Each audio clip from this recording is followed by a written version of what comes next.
Example of why men are running away from dating in America nowadays. Watch this. Right away, it started.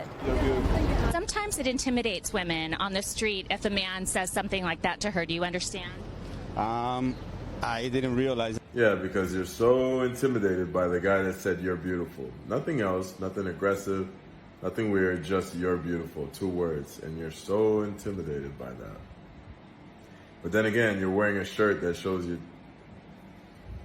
in tight clothes and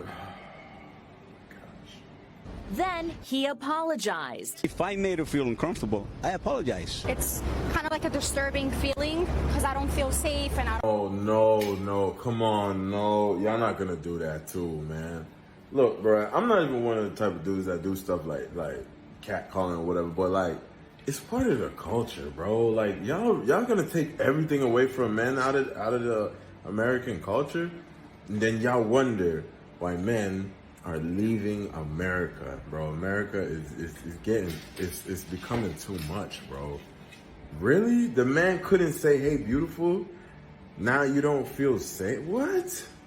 Bro, go put on some clothes. How about that? Cover up. Tight John you wearing, showing all your stuff.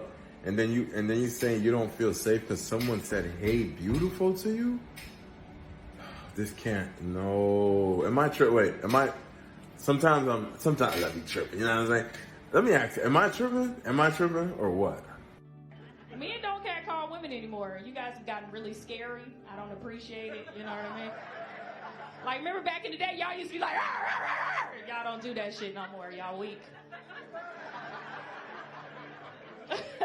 And I blame the pandemic because the world got way more sensitive. So nowadays, a man walking up to a woman saying, "Hey, beautiful," can be borderline sexual harassment, depending on the environment. Though we are new to mgtow, we are not new to its existence, and we have been living the mgtow lifestyle for some time. Therefore, it is puzzling to us that our adversaries would be on our side. Do you have any thoughts on this? It's the radical feminists who think a woman doesn't need a man any more than a fish needs a bicycle. Many of them are lesbians who have, of course, long advocated for the mgtow movement, so we don't understand their skepticism. Feminists and women in general say what they want from males in society, but they are often disappointed when they get it. You presumably already know that this is illogical. While it's nice when a woman gives her guy exactly what he wants, it doesn't rule out the possibility that he also wants something else. Feminists want a great social battle between men and women, and they pretend they want equality, but what they really want is for a male to pay heed to their demands and push them. Therefore, it's not exactly what a lady wants when she requests the creepy man to leave her alone and the only gorgeous man to ever truly talk to her. She wants to keep talking to the creepy betas so that she can successfully place them in the friend zone and then use them for whatever she can get out of them later on, be it money, sympathy, or something else. Feminists who promote gender equality should, in theory, be overjoyed by males making their own decisions. At last, a group of men will emerge who treat women fairly and reject them in the same way that women often disregard men, reflecting the views of feminists everywhere. Sad to say, they care less about responsibility and more about results. If you want a high-quality end result, you have to have the men work more than they would normally and tend to the needs of the women. As a result of males realizing they need to take on greater burdens before women will be willing to share in the advantages, women who advocate for equality find themselves in precarious positions. If men are told things like, "Sorry, we don't want you to go because we need you to do more than your fair share and pass up more than half of the profits if not more to society," they will understand that they are being used, and this does not please feminists or other critics of mgtow. Since our numbers will only increase and the number of men willing to play the role of the parasite to women will dwindle, we hold that any woman who claims she needs a guy like a fish needs a bicycle is just trying to convince men that they should feel lucky to have her, despite the fact that women have been dealt a terrible hand by evolution. Most women just want to be gambas out, take advantage of a guy financially, and if he calls her bluff on her lousy hand, she will make him feel ashamed and guilty for continuing to do so. In partnerships, they are often dumped, but in our society as a whole, women are bluffing and saying they don't need guys, And you know what men do. In fact, by forging their own path, they are calling the women's bluff.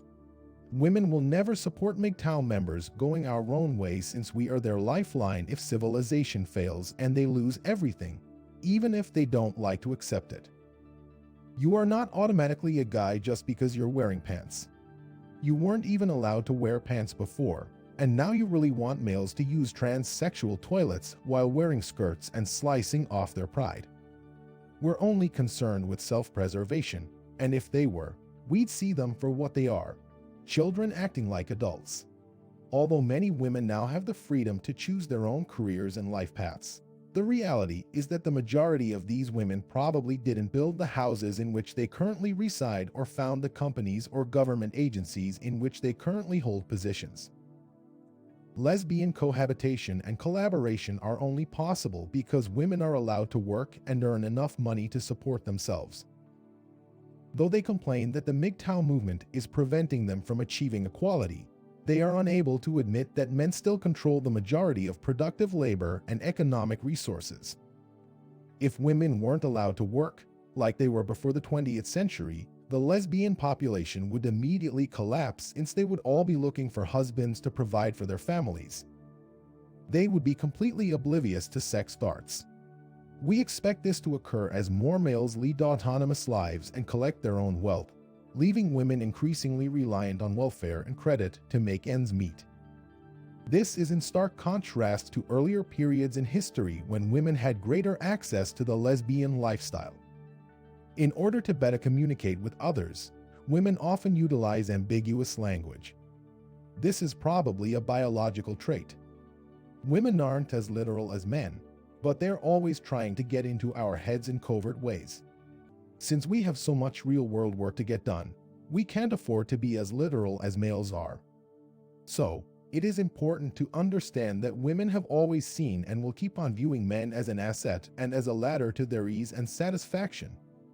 No matter how many times they try to deceive themselves by declaring themselves as lesbians or bisexuals, at the end of the day they run back to men or their parents, expecting financial support. It's crazy how these women don't even know how to create a stable source of income for themselves, yet they pretend to never need men. So honestly, I feel, let's do what they want and save ourselves from the trouble of dating women and bearing their expenses. But then again, they'll come back crying because they don't like seeing men go their own way. That's it for today's video. Meet you tomorrow. Till then, keep taking your daily dose of red pill and share this video with your homies.